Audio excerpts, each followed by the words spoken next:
Without truth, there can be no justice. Ladies and gentlemen of the jury, have you reached a verdict? We have, Your Honor.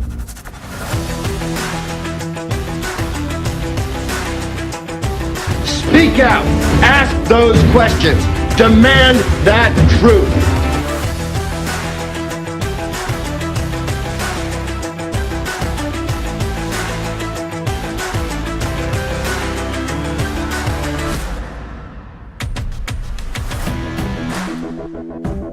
Hi everyone, and welcome to episode 24 of Truth is Justice.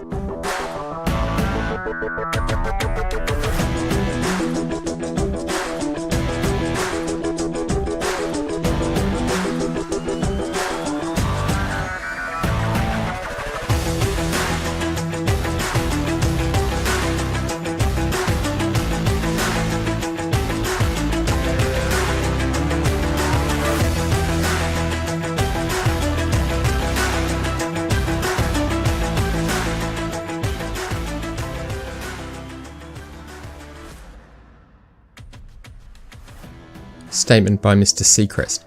For the record, that is the amended laboratory report dated 24th of May 2016 from the Harris County Institute of Forensic Sciences. Question by Mr Seacrest. Are you aware of this report? Answer by Mr Quartaro. Yes, sir. Mr Seacrest. Have you looked at it and studied it in going through all of the analysis and DNA? Mr Quartaro. Yes, sir. Mr Seacrest. Would you expect to find the DNA of homeowners in their own home? Mr Quartaro. Absolutely. Like I said, any time you come in contact with an item, you can leave some DNA behind. So items in your house that you touch repeatedly, over and over between washing them and everything, you would expect to find some DNA of those people there. Question by Mr Seacrest. Why wouldn't a crime scene investigator take the time and effort to scrape the fingernails of the deceased and a suspect? Mr Quartaro. Did you ask why they would do that? Mr Seacrest. Yeah. Why would they do that, based on your experience? Mr Quartaro. Sure. Basically, if there's a struggle, a lot of times if there's any sort of scratching or contact of DNA between the two parties, if there is some sort of altercation, it can get lodged underneath the fingernails, and oftentimes will be collected even after the hands are washed or time has passed because DNA is underneath the fingernails. Mr Seacrest. What was the finding of the supplemental DNA laboratory report issued October 17, 2016 by the Texas Department of Public Safety as to analysis, fingernail scrapings of both Jaime Melgar and Sandra Melgar? Answer, Mr Quartaro. Basically, in a nutshell, the DNA profile from Ms Melgar's fingernail scrapings matched Ms Melgar. In the DNA profile from the fingernail scrapings of Mr Melgar matched Mr Melgar. So it was just their own DNA underneath their own fingernails, which is not surprising.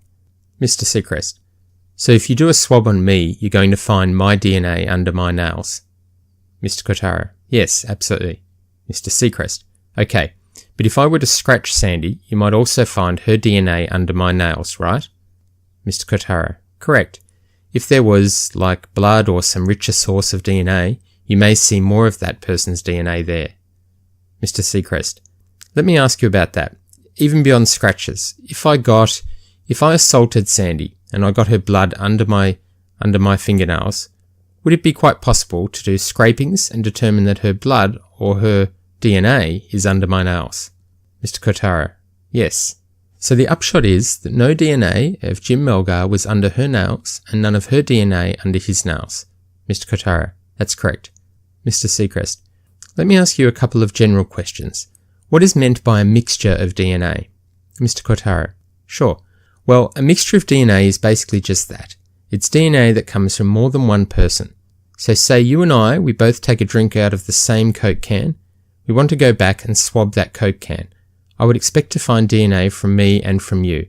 So we would have a mixture of DNA. Doesn't mean it's just two people. It could be 3 or 4. If you swabbed a door handle or somewhere that didn't get cleaned often, you'd expect to find many people's DNA present. So basically a DNA sample that has more than one person's profile in it. Mr Seacrest. Let's talk about the item 43, the knife that the jury has seen in this case. So item 43, the knife blade swabs. Just so you can orient our jury, Is it typical in these kinds of investigations that separate testing would be done on the blade itself as well as the handle? Mr Quartaro: Sure, absolutely. What you're hoping to do is separate out DNA from the end that someone was holding and from the DNA where you would be possibly stabbing someone and getting blood. Blood has a lot of DNA in it. So by separating the two swabs, there is a possibility we would get whoever was holding the knife on one end and whoever was bleeding on the other end. Mr Seacrest: Okay, so if we look at the analysis of the DNA swabbing of the knife itself, the presumptive test for blood was what? Mr Quartaro: Positive. Mr Seacrest: That's not much of a mystery, is it? We would expect that the murder weapon would test positive for blood, correct? Mr Quartaro: Yeah, definitely not surprising. Mr Seacrest: Okay, and then what were the results of the swabbing of the blade itself? Mr Quartaro: The DNA profile was a single source profile that was consistent with Mr Melgar. Mr Seacrest: Okay, and Sandra Melgar and the rest of the Melgars were excluded? Mr Quartaro: Correct. Mr Seacrest: And let's look at item number 44. That is the knife handle swab, was it not? Mr Quartaro: Yes, sir. Mr Seacrest: And what was the results of that? Mr Quartaro: Again, presumptive testing was positive for blood. There was a mixture from at least 2 individuals on the handle. The major profile was consistent with Mr Melgar. There wasn't enough information from that minor component to make any comparisons to the rest of the sample. Mr Seacrest: What about Sandy Melgar, Marissa Melgar, Monica Melgar, Maria Melgar, and Herman Melgar? What were the results relative to them? Mr Quartaro: They were all excluded as a major contributor. These were all interactions during Sandra's trial between Mr Seacrest and Mr Quartaro, the DNA expert presented by the state. What is so interesting about that testimony for me is, at least in my opinion, it is as damaging for Sandra as it is helpful, especially if you're a follower of Bob's and you believe the intruder story or the multiple attackers theory or the theory that the murderer was injured in some significant way and the theory that Jim engaged in a fight with them. And not just engaging in defence, so trying to grab the knife, resulting in the almost severed thumb, which is what I argue happened, but some sort of counter-attack of his own, which has been suggested by Bob on many occasions. I explained the problem with the knife blade DNA last week, being that, on the one hand, Bob argues that Sandra couldn't be the murderer because she had no cuts on her, and the attacker definitely would have cut themselves, Bob says. But the knife blade only had Jim's DNA on it, not even a partial profile of anyone else. But in the trial interaction I've just read, you see the difference between the huge unsubstantiated statements made by Bob and what is actually real and reflected in the evidence. Mr Seacrest cannot make big bold claims about the attacker cutting themselves in this interaction with Mr Quartaro because the evidence simply doesn't show that. In fact, that is the value of many of these interactions that you can read about during trial. It cuts out a lot of the spin. Now, it's still there, and if you analyse the words used, you can see it, but it is far more subtle than Bob's sensational yet entirely unsubstantiated claims. I thought it would be interesting to compare what we covered last week on the amended DNA report with how Bob chose to approach the DNA evidence on one of his episodes. Now, Bob opens his discussion of the DNA testimony at trial by highlighting that the prosecution chose not to call a DNA expert. Bob notes how this was done for good reason and then offers up one of his spoiler alerts, being that none of the DNA evidence is supportive of the state's narrative of Sandra being involved in the crime. I disagree. Bob goes on to highlight a few different things to prove his point. None of Sandra's DNA on Jim, none of Jim's DNA on Sandra, etc., etc. But that is the explanation that defence counsel for Sandra would give, not an independent investigator. An independent investigator would look at everything and make inferences based on all of it, not just the parts that, at least on their face, appear to be supportive of Sandra's innocence. Obviously, no one is able to say for sure why the state chose not to call a DNA expert, but I believe the DNA evidence was clear enough that the prosecution may have believed that they would be able to extract out all of the information they needed from a cross-examination of the defence witness, and I actually think that was exactly what was done. Now, Bob's coverage of the testimony provided by Mr Quartaro is interesting. He talks about a few things, makes a few statements about the dogs and the dog hair, and suggests that it was possible that the dogs interacted with Jim's body because of the presence of dog hair on Jim. I'm not going to talk about the relevance or irrelevance of the dogs potentially being loose this episode, but Bob's explanation is amusing, so I thought I would mention it. To explain the supposed lack of blood on the dogs, Bob notes that dogs clean themselves. And perhaps quite conveniently, Bob doesn't address the glaring problem with the blood on their paws that they would then walk through the house. And perhaps the dogs successfully cleaned the carpet also. Then Bob talks about the fingernail scrapings and reads out the testimony from Mr Quartaro that I just read out. Bob notes that the findings are not helpful for either side. Again, I disagree. I think it is damaging to Sandra. The fact that Jim had no foreign DNA, even a small amount, under his nails, is absolutely damning to the narrative that Jim fought with his attackers. He had no bruises or cuts on his knuckles and no foreign DNA under his fingernails. So Jim's counterattack interaction with the attacker was non-existent, despite how Bob has framed it, which means we would likely not find injuries on the attacker inflicted by Jim's hands. Remember, all of the times that Bob has used the statement in defending Sandra that she couldn't possibly have killed Jim because she had no injuries. Well, when you take a step back and look at the evidence properly, and independently and objectively, it seems that that defence simply doesn't work. And Bob talks about the finding in the report of unknown female number 1 and Mr Quartaro's answers with respect to this finding. This is where I think it gets really interesting. He notes how this was the big reveal for Mr Seacrest, the identification of unknown female DNA. Now, I think differently, and Miss Barnett did an excellent job of demonstrating exactly why in her cross-examination. I won't discuss that in detail this week, but I will go into detail on it next week, including explaining exactly why Miss Barnett was so effective in her cross-examination. It has a lot to do with science, and simply can't be reasonably disputed. Bob talks about the knife blade and the knife handle. He reflects exactly what Mr Quartaro's testimony was, but he doesn't go any further. No explanation of how the blood of the attacker, that Bob so frequently notes would have been on the knife because they would have cut themselves. He offers up no explanation as to why that is missing. And Bob goes on to note that there, and to quote him, that there is, quote, a lot of foreign DNA at this crime scene. Nothing could be further from the truth. In fact, the absence of DNA in places you would ordinarily expect to find it is what represents such a problem for Sandra and her narrative. Now, Bob tackles the cross-examination in a way that you're all familiar with. He describes Miss Barnett going into the cross-examination with all guns blazing and without any pleasantries. He leads up to Miss Barnett's questions regarding the unknown DNA by framing it in a particular way, and then deals with the issues covered by Miss Barnett as quickly as possible, with a few digs at the prosecution whilst doing so. He throws out there the possibility that the state took the decision to not request Liz's DNA so that they could go to trial and not risk the possibility that unknown female number 1 was actually not Liz. And predictably, Bob doesn't give Ms. Barnett anywhere near enough credit here. It wasn't just good lawyering, as Bob says, presumably in a way to suggest some type of deceit or misrepresentation or misdirection.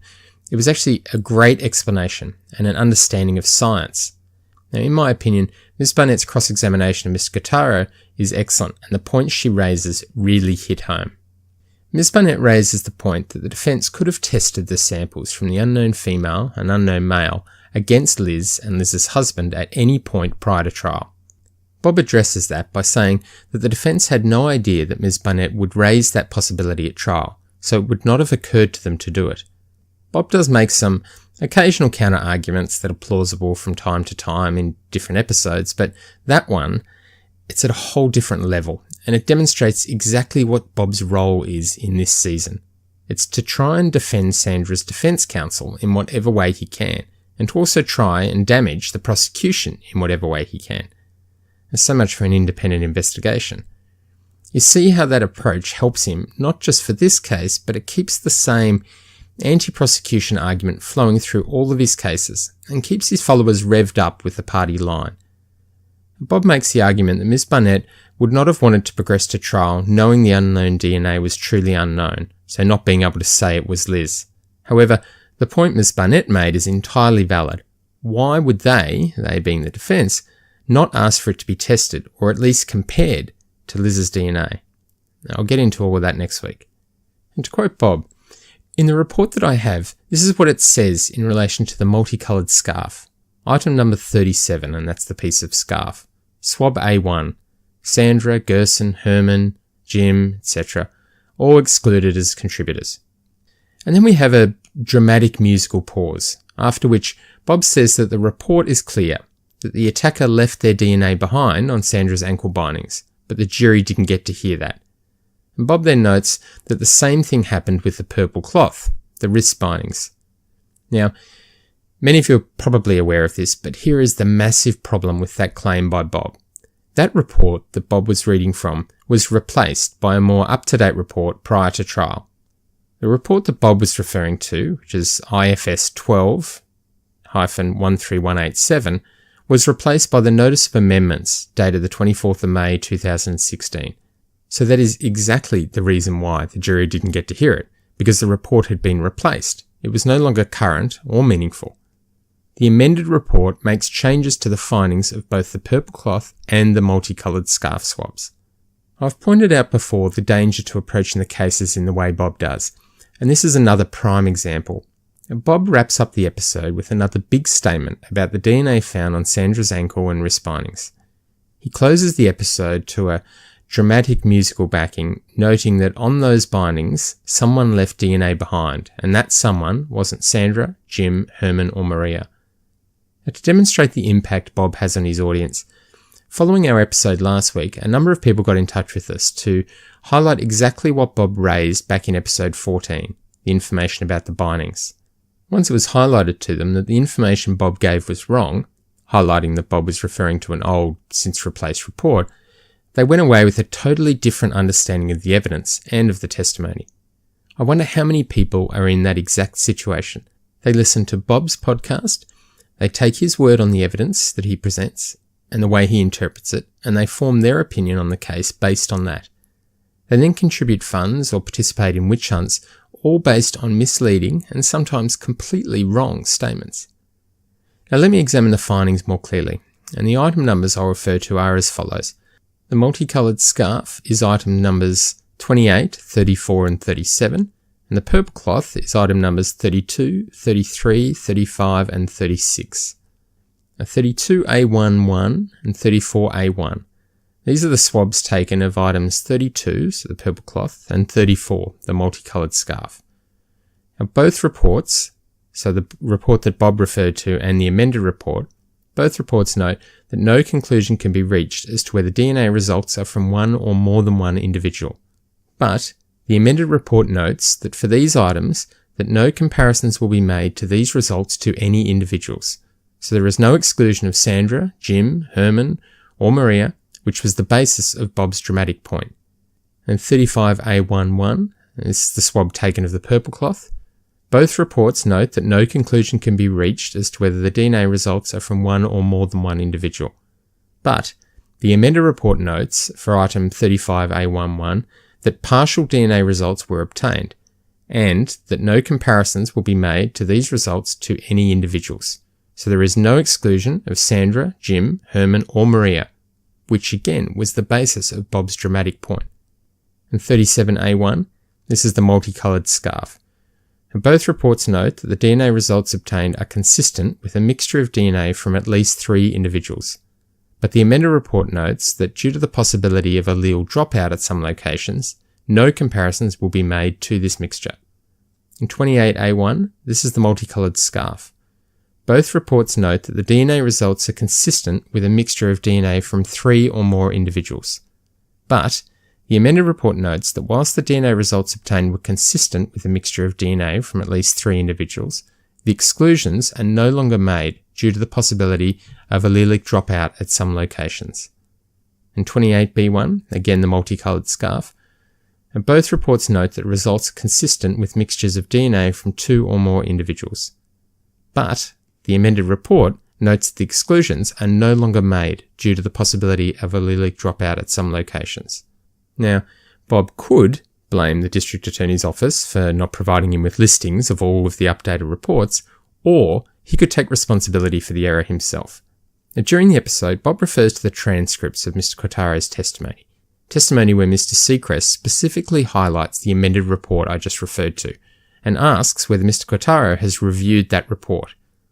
All it would have taken was for Bob to make a simple comparison between the reports he was discussing and the reports Mr Seacrest spoke about. But instead, he just jumped into making these big statements about the evidence that were entirely wrong, but that his audience believes. However you look at it, that is irresponsible and reckless. But in many ways, that's what we've come to expect from Bob.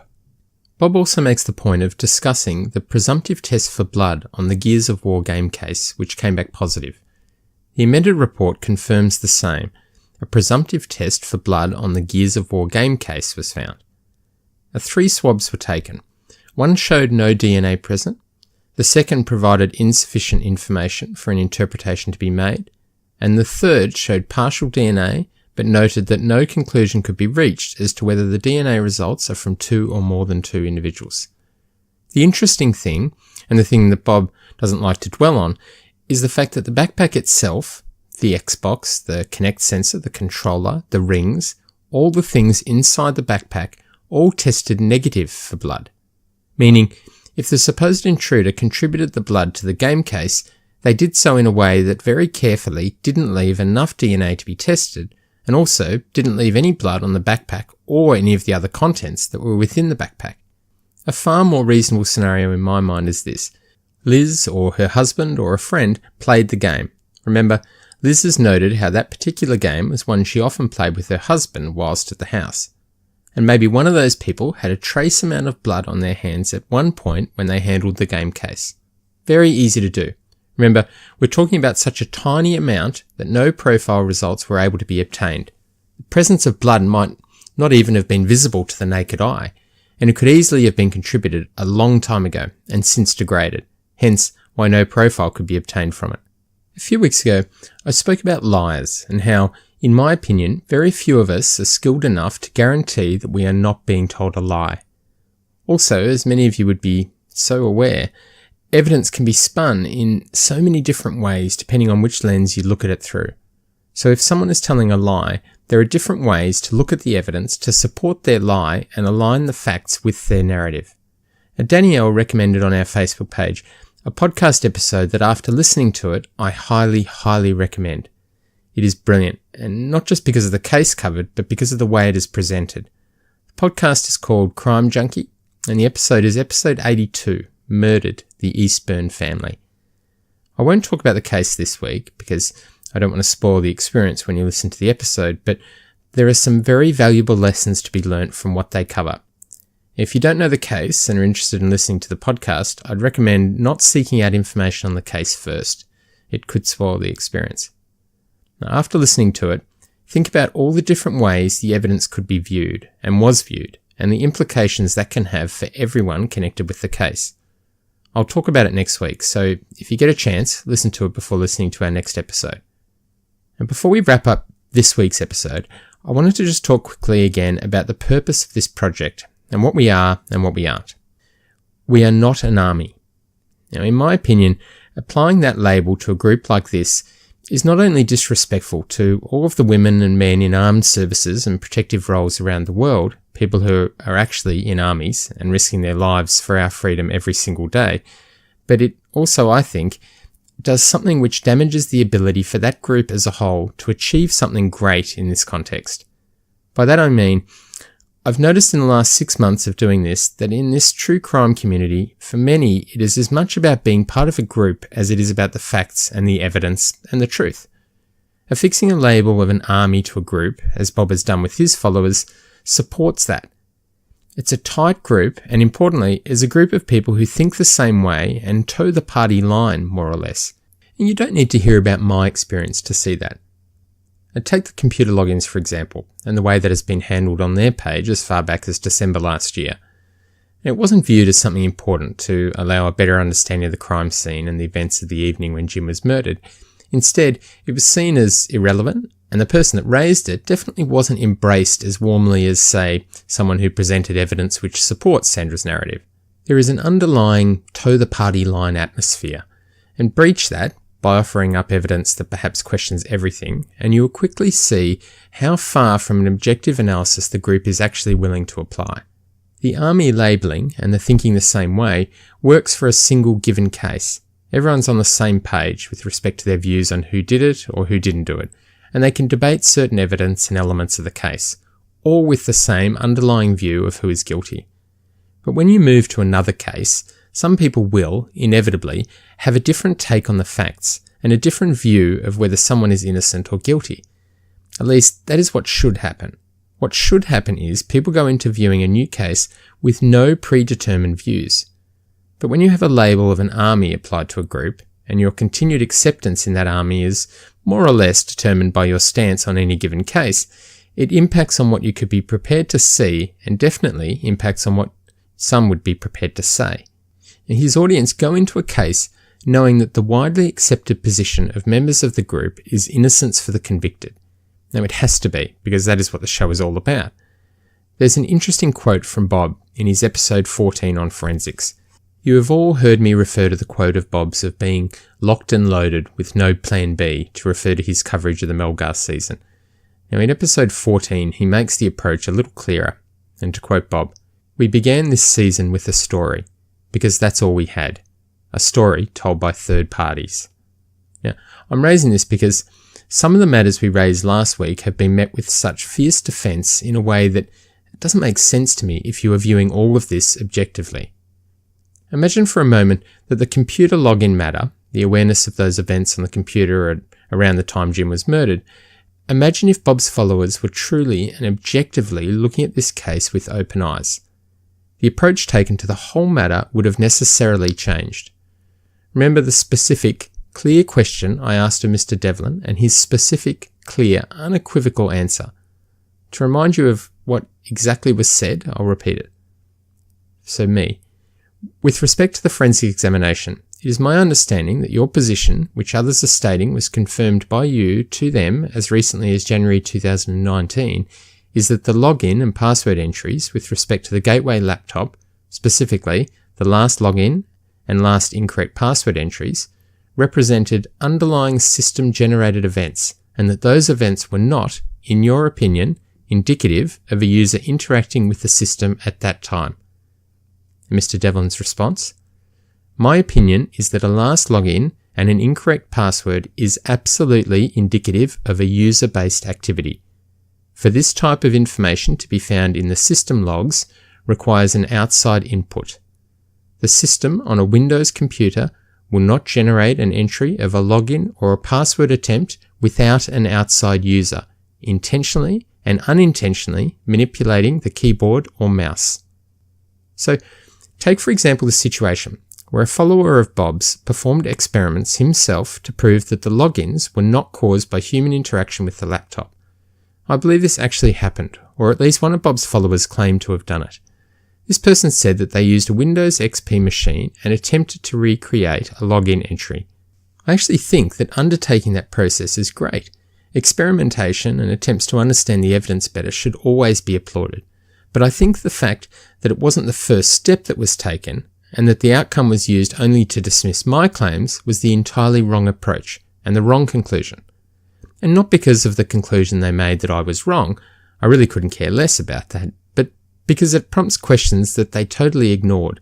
The whole group, including Bob, totally ignored. The first step should have been to decide that Mr. Devlin's report was wrong with respect to those logins. Because why would Mr. Devlin put an entry into the report that was effectively meaningless, and then take the position now to stand by it? And most people understand a successful login to a particular account to mean that someone logged into the account. Most people understand that a failed password attempt on logging on to a particular account means that someone incorrectly entered the password. They were the titles of the entries given by Mr. Devlin in his report, and it wasn't just on that laptop. It was used across all three of the computers which were analysed.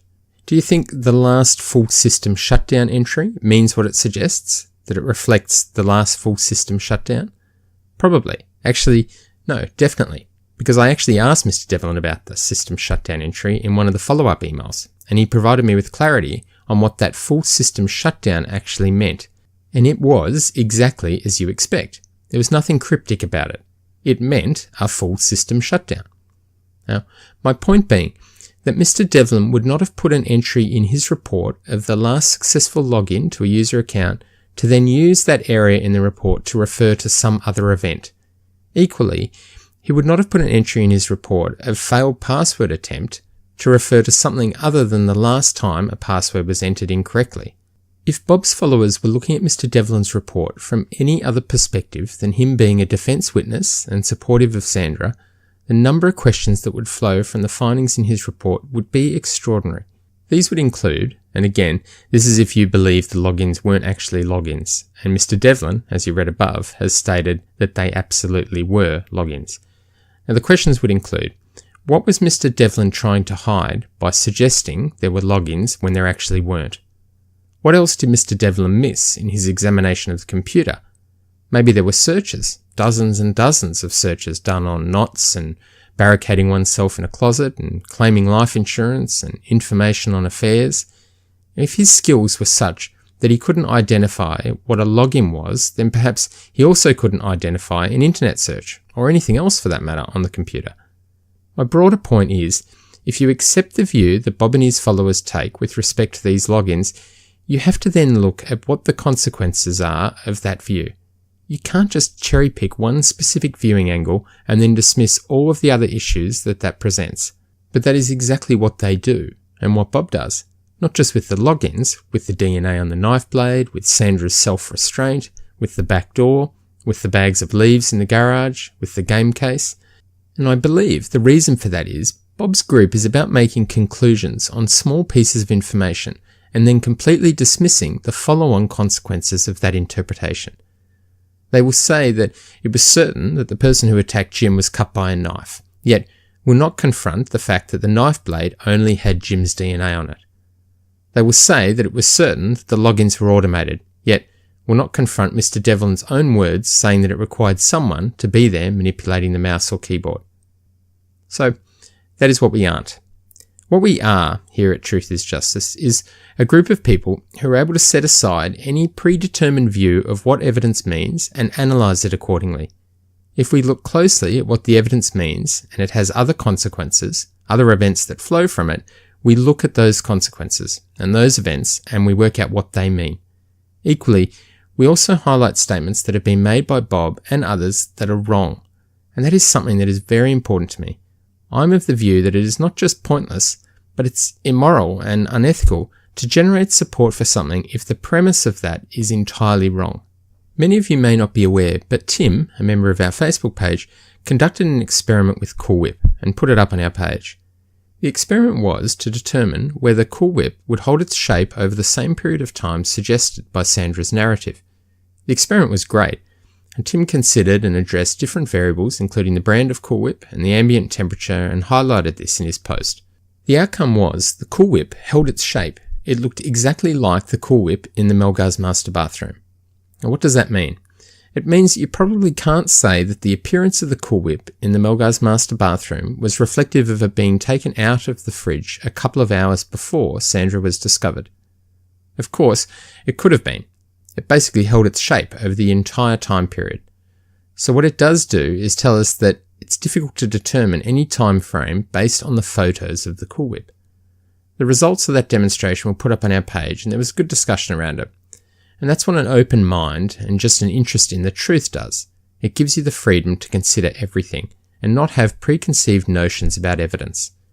Now, interestingly, in Tim's experiment, none of Bob's followers asked for any evidence of the experiment. It was all accepted. Likely because they were of the view that it supported Sandra. Anything that on its face doesn't support Sandra, like the ability to self-restrain in a similar fashion to how Sandra was found, and the computer login information from Mr Devlin, and the cries for evidence and supporting material are absolutely deafening. Now, in wrapping up, I just wanted to highlight the approach that Bob has opted to use to discuss the next possible case he will cover. And without highlighting the actual case he is going to cover next season, Bob managed to already nudge his followers in a particular direction. As if many of them even need that.